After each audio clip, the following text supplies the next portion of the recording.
Fried की theory of psycho analysis क्या कहती है? साइको एनालिसिस, जिसे उर्दू में नज़रिया तहलील नफ्सी भी कहते हैं, फ्राइड कहता है कि इंसानी दिमाग को नफ्सियाती एतबार से या साइकोलॉजिकली 3 हिस्सों में तकसीम किया जा सकता है।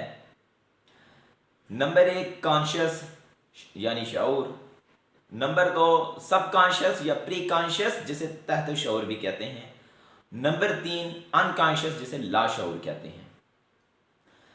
कॉन्शियस हिस्से में वो तमाम मालूमात मौजूद हैं जो हम जानते हैं, जिसको हमें मेहनत करके पुरानी याददाश्तों से निकालने की ज़रूरत नहीं होती। जैसे अगर मैं आपके सामने वीडियो बना रहा हूँ तो मैं जानता हूँ कि मेरे सामने कैमरा चल रहा है, मैं वीडियो बना रहा हूँ, मेरे पीछे वाइट बोर्ड है।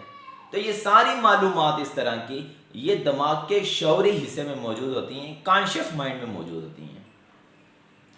सब कॉन्शियस माइंड में वो याददाश्तें हैं जिसको आप थोड़ी सी मेहनत के बाद, थोड़ी सी कोशिश के बाद दोबारा से कॉन्शियस माइंड में ला सकते हैं। जैसे आप अपने ऑफिस से घर की तरफ आते हैं, अब ये रोज का मामूल है आपका, आप रास्ते में आपको नहीं मालूम क्या क्या गुजरा, लेकिन अगर आप याद करें तो आप मालूम कर सकते हैं कि रास्ते में कौन कौन सी दुकानें हैं, किस किस जगह पे नाला पड़ता है या कोई खड्डा पड़ता है या कोई और कोई इम्तियाजी निशान आता है।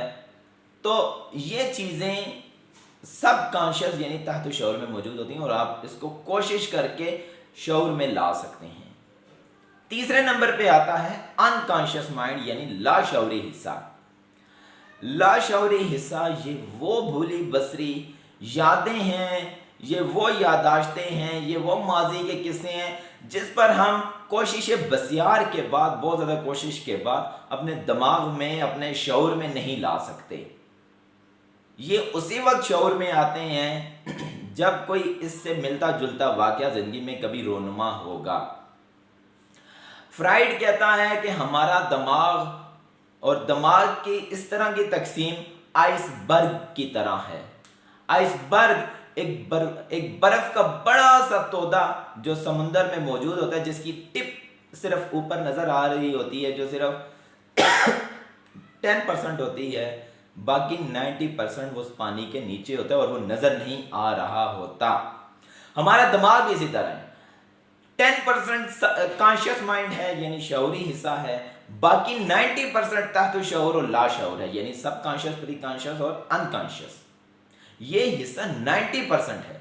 और फ्राइड कहता है, सिगमंड फ्राइड कहता है कि यही 90% हिस्सा जो कि सब कॉन्शियस और अनकॉन्शियस माइंड पर मुश्तमिल है, ये हमें कंट्रोल करता है। मजीद आगे बढ़ते हैं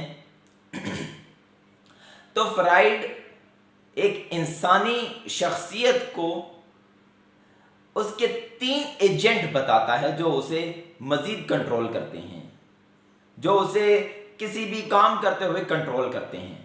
आप कोई काम करने जा रहे हैं, वो 3 एजेंट आपको कंट्रोल करते हैं। उसमें है वो जो 3 शख्स किसी भी शख्सियत के एजेंट हैं, उनमें नंबर 1 है इड। फ्राइड उसका नाम देता है id, ID, id. Number 2 ego, अना। Number 3 super ego. इड क्या चीज़ है? फ्राइड कहता है ये बचपन में ही हमारे साथ शामिल हो जाती है कि इड वो सारी ख्वाहिशात हैं, वो सारी लज्जात हैं, वो सारी हमारी रूह को तस्कीन पहुंचाने वाली खुशियां हैं, ज़रूरतें हैं, जो हमारे लिए खुशी का बायस बनती हैं। वो ये नहीं देखती कि इसमें अच्छाई है या बुराई। जैसे फ्राइड कहता है कि जब बच्चे को दूध की भूख लगती है, दूध की ज़रूरत होती है, वो फ़ौरन से चिल्लाना शुरू कर देता है। वो ये नहीं देखता कि खाने का टाइम हुआ या नहीं हुआ, या माँ दूध देने के काबिल है या नहीं है। तो इड वो ख्वाहिश है जो दिमाग को ये पैगाम जारी करती है कि वो उसको जल्द अज जल्द उसकी ये ख्वाहिश पूरी हो। ईगो क्या चीज़ है? ईगो वो एजेंट है जो اڈ کو ایک ایکسیپٹیبل وے میں لے کر آتا ہے. مجھے بھوک لگی ہے اور کھانے کا ٹائم نہیں ہوا تو میری ایگو کہے گی ابھی رکو، کھانے کا ٹائم ہوگا تو ہاں کھانے کی خواہش پوری ہوگی. اس کے بعد آتی ہے سپر ایگو. سپر ایگو ایک آپ کہہ سکتے ہیں فرشتہ صفت انسانی شخصیت میں یہ چیز موجود ہے. اب ان تینوں چیزوں کو، ان تینوں ایجنٹس کو آپ اس مثال سے سمجھیں کہ آپ کو کوئی شخص کوئی چیز دیتا ہے اور وہ شخص ساتھ میں یہ تلقین کرتا ہے کہ آپ کا دوسرا بھائی بھی ہے، آپ نے اپنے دوسرے بھائی کو بھی یہ چاکلیٹس مثال کے طور پر یہ اپنے دوسرے بھائی کو بھی دینی ہے. تو آپ کی اڈ کہتی ہے کہ چاکلیٹس مجھے بہت پسند ہے تو لہٰذا میں یہ ساری کی ساری چاکلیٹس کھا جاؤں. اور وہ اپنے لیے مزید ایک جسٹیفیکیشن بھی ڈھونڈتا ہے کہ اس وقت مجھے اس کی ضرورت ہے، مجھے بھوک بھی لگی ہے تو لہٰذا میں یہ ساری کی ساری خود ہی ہڑپ کر جاؤں. یہ اڈ ہے. ایگو کیا کہے گی؟ ایگو اس کو درمیان کا راستہ دکھائے گی. ایگو اس کو کہے گی کہ جیسا اس شخص نے کہا ہے ویسا ہونا چاہیے، کہ آدھی چاکلیٹ میری ہوں اور آدھی چاکلیٹ میرے بھائی کی ہونی چاہیے. اس کے بعد سپر ایگو. سپر ایگو کیا کہے گی؟ سپر ایگو کہے گی کہ مجھے یہ چاکلیٹس، مجھے یہ ٹافیاں ایثار کر دینی چاہیے، قربانی کر دینی چاہیے، کیونکہ میرے بھائی کو یہ چاکلیٹس، یہ ٹافیاں، یہ کینڈیز بہت عزیز ہیں. تو سپر ایگو انسان کے اندر قربانی، ایثار، اس طرح کے جذبات پیدا کرتی ہے اور اس طرح کی تلقین کرتی ہے. تو یہ انسان کے 3 ایجنٹس ہیں جو اس کو کسی بھی کام کو کرنے میں اس کو پش کر رہے ہوتے ہیں یا اس سے کچھ نہ کچھ کروا رہے ہوتے ہیں. کبھی انسان اڈ کی طرف شکار ہو جاتا ہے، کبھی درمیان میں رہتا ہے، ایگو میں رہتا ہے، اور کبھی وہ فرشتہ صفات دکھاتا ہے، یعنی سپر ایگو دکھاتا ہے. اب آخر میں ایک چیز ذکر کرتے ہیں. فرائیڈ نے ہمیں خوابوں کی تعبیر بھی نکالنا سکھایا. فرائیڈ اسی نظریہ تحلیل نفسی کے ذریعے سے بتاتا ہے کہ وہ یادداشتیں جو ہمارے تحت شعور اور لا شعور میں موجود تھیں وہ ہمیں کنٹرول کر رہی ہوتی ہیں، اور جب کوئی اس جیسا واقعہ پیش آتا ہے تو وہ ہمارے شعور میں آ جاتی ہیں. اب اس کو وہ خوابوں کے ساتھ بھی لنک کرتا ہے.